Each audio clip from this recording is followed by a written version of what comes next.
మరికొద్దిసేపట్లో YSRCP political strategy meeting ప్రారంభం కాబోతుంది.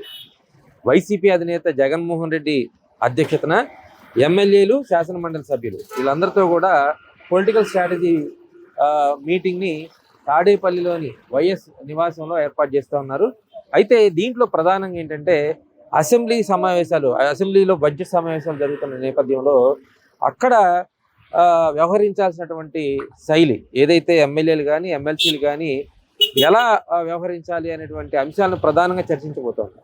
నిన్న మొదటి రోజు బడ్జెట్ సమావేశాల్లో మొదటి రోజు గవర్నర్ ప్రసంగానికి హాజరైనటువంటి వైసీపీ దాదాపుగా సభలో ఉన్న కొద్దిసేపు అయినా సరే వ్యూహాత్మకంగా గవర్నర్ ప్రసంగాన్ని అడ్డుకునే ప్రయత్నం చేసింది. అదేవిధంగా ప్రసంగం అవ్వకముందే బయటికి వచ్చేసింది. అంటే ఈ సభతో ఉండేటువంటి పరిస్థితి లేదు అనేటువంటి అంశాలని చెప్తూ జగన్మోహన్ రెడ్డి ఆయన 11 మిగతా 10 మంది ఎమ్మెల్యేలు వాళ్ళతో పాటు ఎమ్మెల్సీలు వీళ్ళంతా కూడా బయటికి రావటం, వాకౌట్ చేసి బయటకు వచ్చేసేయడం, వెళ్ళిపోవడం జరిగింది. ఆ తర్వాత అసలు నిజంగా మళ్ళీ అసెంబ్లీకి జగన్మోహన్ రెడ్డి హాజరవుతారా, ఎమ్మెల్యేలు హాజరవుతారా లేదా అనేటువంటి ఒక సందిగ్ధం అయితే ఉంది. కానీ ఇప్పుడు పొలిటికల్ స్ట్రాటజీ మీటింగ్ పెట్టుకోవడం ద్వారా, అంటే 3 గంటలకి మధ్యాహ్నం స్టార్ట్ అవుతుంది.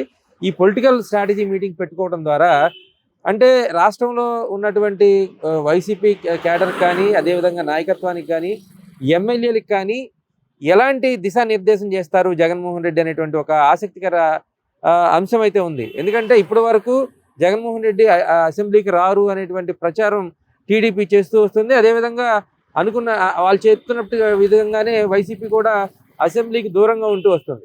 ఇప్పుడు స్ట్రాటజీ మీటింగ్ పెట్టుకొని నిజంగా అసెంబ్లీకి వెళ్ళాలా? ఎందుకంటే దాదాపు సుదీర్ఘంగా 16 రోజుల పాటు బడ్జెట్ సమావేశాలు జరుగుతాయి. నిన్న గవర్నర్ ప్రసంగం అయిపోయింది కాబట్టి ఇక మిగతా రోజుల్లో కూడా అసెంబ్లీకి హాజరవ్వాలా లేదా? ఎందుకంటే ఫేస్ రికగ్నిషన్ టెక్నాలజీని ఆంధ్రప్రదేశ్ అసెంబ్లీలో ప్రవేశపెట్టారు. తద్వారా ఆ అటెండెన్స్ పోతే ఏమన్నా ఇబ్బంది ఉంటుందా ఎమ్మెల్యేలకి అనేటువంటి అంశం కూడా ఒక క్రియాశీలకంగా మారింది. అయితే వైసీపీ వ్యూహంలో భాగంగా అసలు ఎమ్మెల్యేలు హాజరవుతారా లేదా అనేది కూడా ఒక ప్రశ్నార్థకం. ఎందుకంటే వాళ్ళు ఇప్పుడు అసెంబ్లీకి హాజరు కాకపోతే వాళ్ళ సభ్యత్వాన్ని రద్దు చేస్తే అర్జెంటుగా వచ్చేటువంటి కొంపలు మునిగిపోయేటువంటి అంశం ఏమీ లేదు.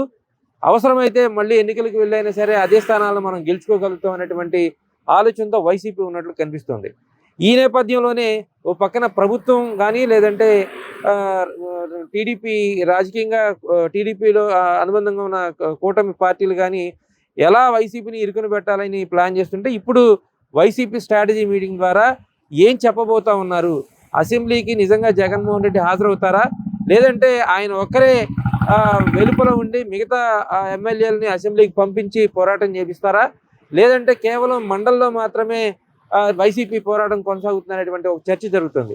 లేదు, నేరుగా వైసీపీ అధినేత జగన్మోహన్ రెడ్డి అసెంబ్లీ సమావేశాలకు హాజరవ్వాలని కానీ ఆలోచన చేస్తే ఇది రాజకీయాల్లో ఒక కొత్త మార్పు అవుతుంది. ఎందుకంటే నిన్న మొన్నటి వరకు అసెంబ్లీకి హాజరు కాను అని భీష్మించి కూర్చున్నటువంటి వైసీపీ ఇప్పుడు ఎలాంటి స్ట్రాటజీతో అసెంబ్లీలో అడుగుపెట్టబోతుంది, ఎలాంటి రాజకీయాలు చేయబోతున్నటువంటి ఆసక్తికర చర్చ కూడా జరుగుతుంది. ఈ మొత్తం వ్యవహారాన్ని తేలాలంటే మధ్యాహ్నం జరిగే పొలిటికల్ స్ట్రాటజీ మీటింగ్ తర్వాత పూర్తి క్లారిటీ వచ్చే అవకాశం ఉంది. దానికి జగన్మోహన్ రెడ్డి ఎలాంటి క్లారిటీ ఇస్తారనేది ఆసక్తికర చర్చ జరుగుతోంది.